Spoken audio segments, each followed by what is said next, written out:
มันสูงเพื่อบ่เห็นอาหาร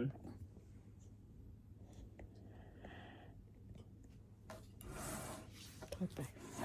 เห็นครับลง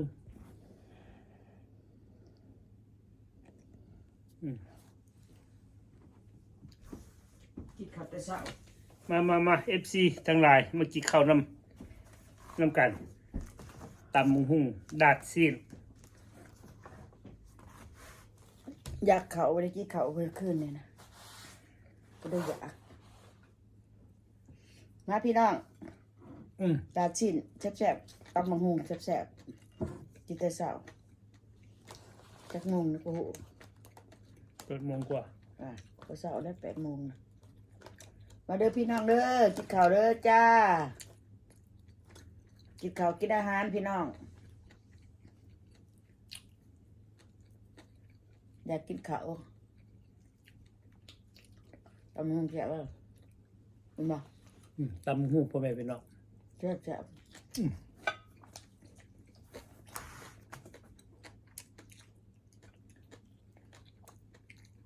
ล้วนชิ้นใส่อันเขาจะใกล้ใบขี้หุ่นเพียงต้นมาใหม่แต่เมืองไทย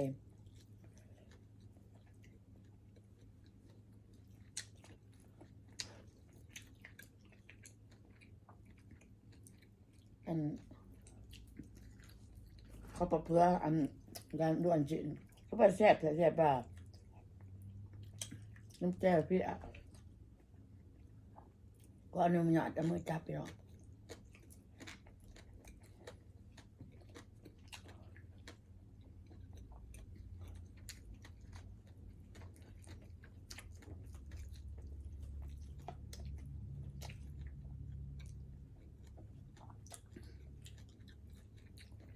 เจ็บเนาะ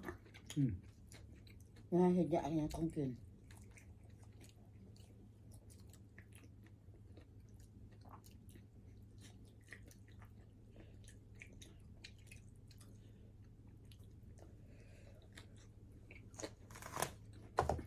กินข้าวลูกบ้านเลย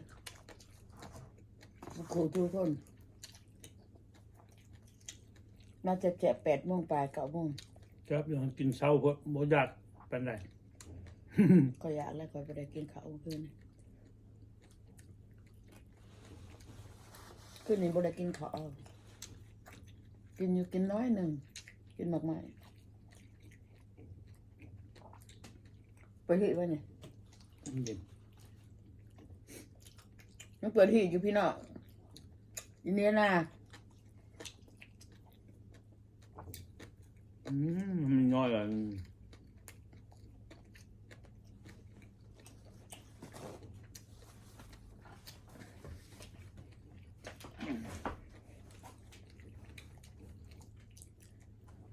กินข้าวกินน้ำ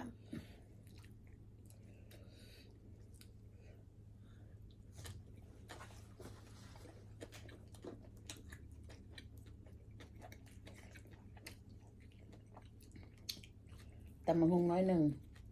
หมดตำลายกินมาหมด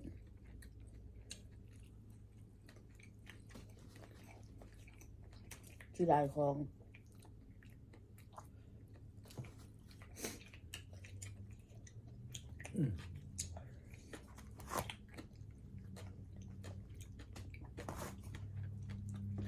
ที่ก่อนเนี่ยตำได้กินมื้อเดี๋ยวใส่กระป๋อไว้ก็ยังไม่กินเลยเนาะมะฮุงมันแพงพี่น้องหน่วยหนึ่งตกอยู่7-8 ดอล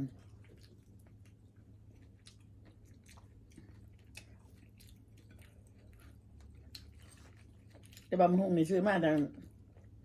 จะติดเป็นเดือนเลยเนาะซื้อมาปลาไว้โดนยังกรอบเลยพี่น้องไม่มีที่เอาไว้มันกรอบนี่น่าจะเอาไว้พี่น้องมะฮุงกันนะถ้าอยากกินโดนนะ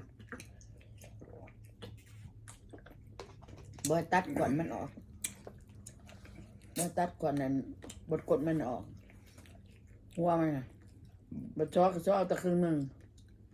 พันเอาครึ่งเดียวว่าจะเอาซ้ำได้ก็เอาพันเปลือกซ้ำนั้นบดได้บ่อัน บ่ได้บ่อันอยากได้บ่อยากเอาลายต้องเอาครึ่งหนึ่งจับดันจำเส้นเฮาอยากเอาซอเปลือกมันนั่นน่ะบ่ซอเกินแล้วก็เศษให้มันแห้งแล้วก็พอจะเกลี่ยเดือมแล้วก็เกลี่ยอันห่ออาหารก็ได้มาใบอันใส่ตู้เย็นเนี่ยกรอบคือเก่าเลยดิพี่น้องเป็นเดือนได้นี่เพื่อเอาเสร็จหน่อยหน่อยเพื่อตำ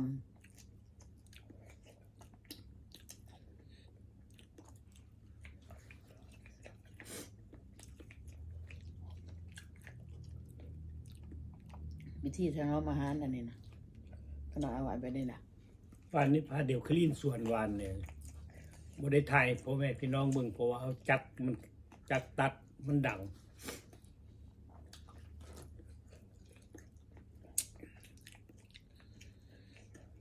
ยังหนาวอยู่พ่อแม่พี่น้องอยู่ในเฮือนอยู่นอกก็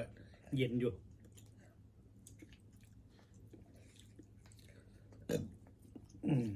มันชิ้นโลกชวนอีกอยู่มันนี่นะไม่เบียดเทียบอยู่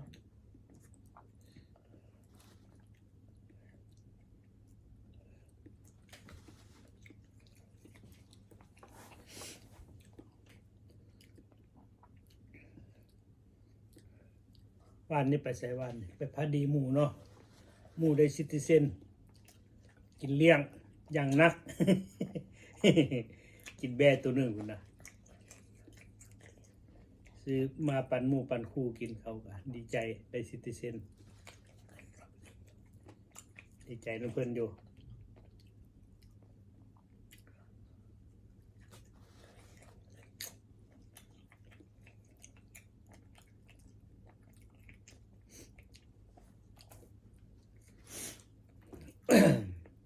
ที่นี่ซื้อที่ตลาดนี่นะที่ไม่เห็นยังอยู่ตลาดนี่นะที่ช่องจำเตียงพอ สิ้นยังแค่ยัง ไม่ใช่อ้วนไม่อยากเอาบ้านใด จักซิวเรืออย่างสิ้นอยู่ในตลาดนี่เลย อันนั้นนะป่ะซื้อเอาสิในตลาดนี่นะไป ซื้อเอาเทมบัตนั่น บอส เอา2 อันก็พอแหละ แพง อ้าวแพงเก่าหรือสิ้นบุแข็งอันนั้นมันมีน้ำมันนำ อันนี้ก็ได้เนี่ยเส้นไปแตะก็ได้มาผักเอา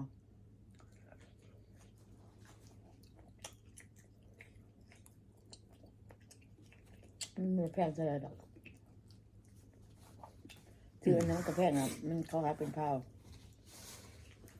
ซื้ออะไรก็แพงเบิดพ่อแม่พี่น้องมันของขึ้นราคาเบิดทุกอย่างข้าวก็แพงอาหารการกินก็แพงบ่ว่าทุกรัฐทุกเมืองขึ้นเบิดขึ้นก็จำเป็นได้ซื้อกินแล้วพ่อแม่พี่น้องเลย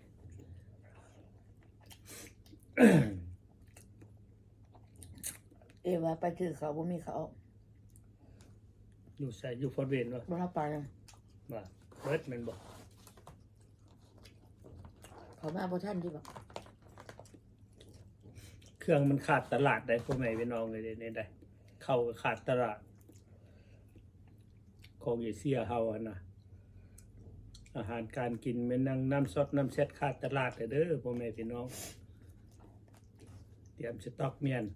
ไปมีเงินมีคำก็ไปซื้อมะเมียน โอ้บ่มีอยากกิน น้ำ เกลือ ซ้ำปลา นี่ ก็ แหละ คือกันเพ มี ราะว่า อยากกินเกลือ คนลาวเขากินข้าวเนอกพ่อแม่พี่น้องเนอกคนลาวคนไทยกินข้าวมันก็ลำบากอยู่ กินอาหารแบบฝรั่งมันก็บ่แล้วได้อพ่อแม่พี่น้องคือขน้อยบ่แล้ว กินเดี๋ยวมันอยากไวนะ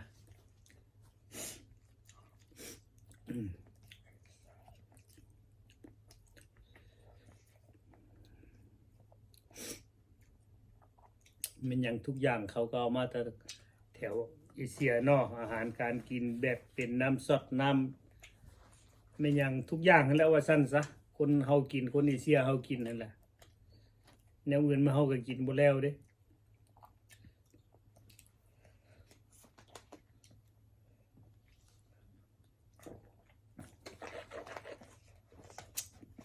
อยากกินข้าวจี่ กินข้าวจี กับแกงหน่อไม้ จีกับบ่แล้วแล้วเนาะพ่อแม่พี่น้องเนาะตายายนี่บ่แล้วเลยกินข้าวจีนี่ ตอนเป็นโควิดว่างนะไปซื้อมาเมียน เข้า18-19กระสอบ20กระสอบพุ่นน่ะเนาะยันว่าเข้าขาดตลาดโว้ยว่า บุกขาด แต่มันก็สิบ่ขาดดอกพ่อแม่พี่น้องเพราะว่าเขาส่งเขามาซาอันน่ะ มันไปซื้อย่ำเขาบอกเอาคอเขาเอาทุกมันบอกครึ่งอันนั้นบีเกนนี่เขาเอาเขามาเนาะมันจะไปซื้อบันคาดบันพหัสแต่มันเบิดอะไร เจ้าไปวันเสาร์วันอาทิตย์ว่าสันสาเขาก็ไปวันเสาร์วันอาทิตย์นั่นแหละแต่วันเสาร์บ่หรือวันอาทิตย์บ่ตอนแรงบ่ยันมันเข้ามาแบบนั้นน่ะนะเพราะว่าคนเขาไปซื้อมันก็ไปวันเสาร์วันอาทิตย์ตอนเช้าอะไรจักเขาสิส่งเข้ามาตอนใด ตำมะฮุงก็แสบไปดอกกินเด็กๆก็แสบเลย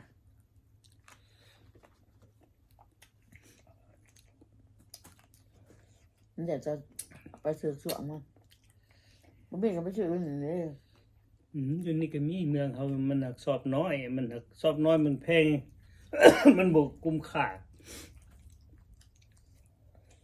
ย อมกิน มันจำเป็นสอบน้อยก็ได้ซื้อนั่นแหละ ตอนมันเบิดปีนี่ อืม นี่หาสอบพวกสอบยอมกิน ต้องซื้อข้าวจีมากินน้ำแม่นบ่ มันกลุ่มในปีนี้แหละ อืม เบิดปีนี้สิบ ก็น้อยก็บุญได้ซื้อทิศก่อนไปซื้อมา4 สอบเนาะตัวข้าวเก่าเขาก็ยังสอบนึงก็เป็น5 สอบพ่อแม่พี่น้องก็สิประหยัดกินนะบัดนี้กินข้าวจีนำนะบัดนี้ แซ่บพี่น้อง ดอกไม้เฮาซื้ออยู่พุ่นเท่าใด เจ็บ ตัว79ดอน99พุ่นน่ะโอ้บ่ได้เบิ่งในราคามันตอนซื้อ 80 ตัน